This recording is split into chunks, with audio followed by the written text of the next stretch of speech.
Hey everybody, it's me, Vance. So in this video, I want to talk about the recent shootings that we have experienced in our country within the last week or so, especially the one that took place in Texas involving an elementary school with, when innocent children unfortunately suffered, as the victims of that terrible school shooting. And, there's just a lot of things that I don't like. Like I heard about how police officers, they treated the suspect as if he was a barricaded suspect instead of an active shooting suspect. And they didn't do what they were trained to do. And, there's just something about that just, this is where my inner Alex Jones conspiracy theorist comes out and just says, I wonder why. I mean, what was the reason why they handled the situation the way that they did? Which kind of brings me to the next thing that I want to talk about.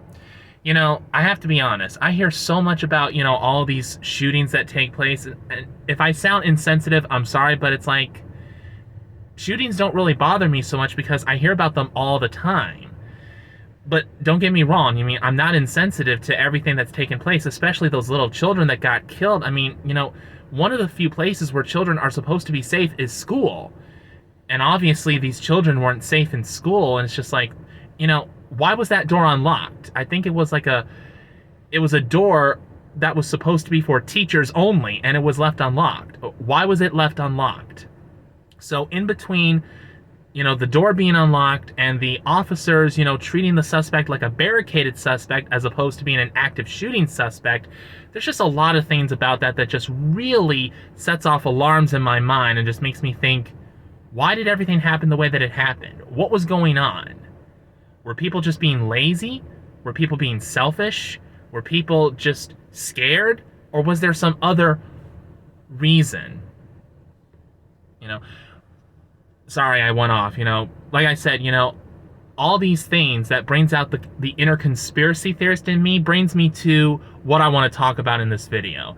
I think what really bothers me the most about all of these shootings that I hear about all the time is that you got all of these liberal people coming out of nowhere. You got these liberals who let their emotions get the best of them, who don't use their logic and reasoning, all of these gun control activists, all these people who are all about, getting guns off the street and all about, just, people who own guns, they should not own guns at all. All these people who blame the Republican Party, who blame the National Rifle Association, also known as NRA, for all these horrendous crimes that have taken place. I mean, like the case of Elliot Rodger, which took place in 2014. One of the victims' father, he took a stand, talking about, and obviously it's understandable that he lost his child to a madman with a gun. But to hear him talk about, how it's all the Republicans' fault and the NRA's fault and all these gun rights activists, they're all responsible for people like Elliot Rodger having guns. That is just so incredibly stupid, okay? The National Rifle Association is not responsible for psychos who decide they want to kill people with guns. And that whole concept of putting more gun laws on the books, there are already gun laws on the books.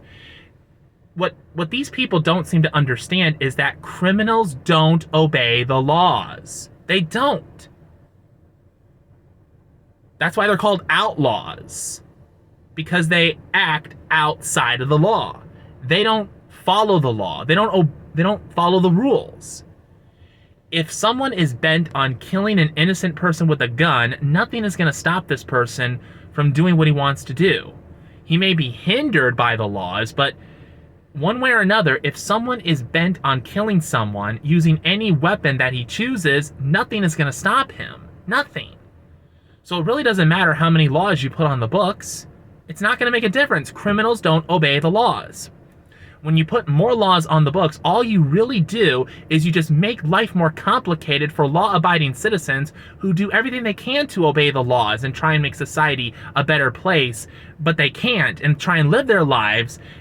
But they can't live their lives because there's just way too many legislations that are out there. So, look, this is all I want to say. To all you people who think that more gun laws are going to stop all these shootings, Think about this for a minute.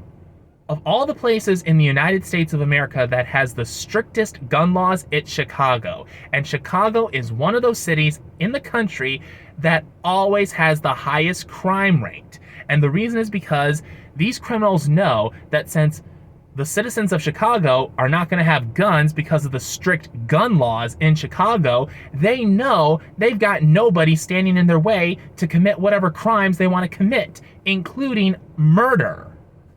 So think about that for a minute. I mean, look, put your emotions aside. Look, I understand that people have been killed, lives have been ruined. I get that and I understand that, and you have every right to be distraught by that.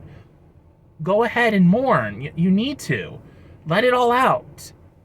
Don't hold it in. Express what you're feeling. Express it. But don't go so far as to try and get government officials, and especially socialist Democrats, to put more gun laws on the books that are not going to do anything except make life more challenging and complicated and stressful for law-abiding citizens. Please remember, laws are not going to stop criminals from doing what they want to do with or without a gun. And even if you do manage to get rid of guns forever, do you honestly think that's going to stop killers from doing what they do? They're going to find other ways to kill people. There are other weapons out there. There's knives. There's axes. There's chainsaws. Any power tool can be used as a murder weapon. You know what I mean? Just look, please use your logic and reasoning. Something does need to be done about all these shootings that take place, but it's not get rid of guns. It's not take away citizens' rights to own guns, their Second Amendment right to keep and bear arms. Abolishing the Second Amendment of the United States Constitution is not going to stop these criminals from doing what they do. You got to get to the root of why they do what they do. You got to talk to them, like people who go to therapy, let's talk about your childhood. What makes you think the way that you think? I could go on all day about this, but I'm trying not to spend too much time recording a video because the camera that I'm using, it can only record so much footage. And, I want to make sure that, I still have, more room to record more videos. So just please take my advice. Taking away people's rights to bear arms is not going to stop criminals from committing murder.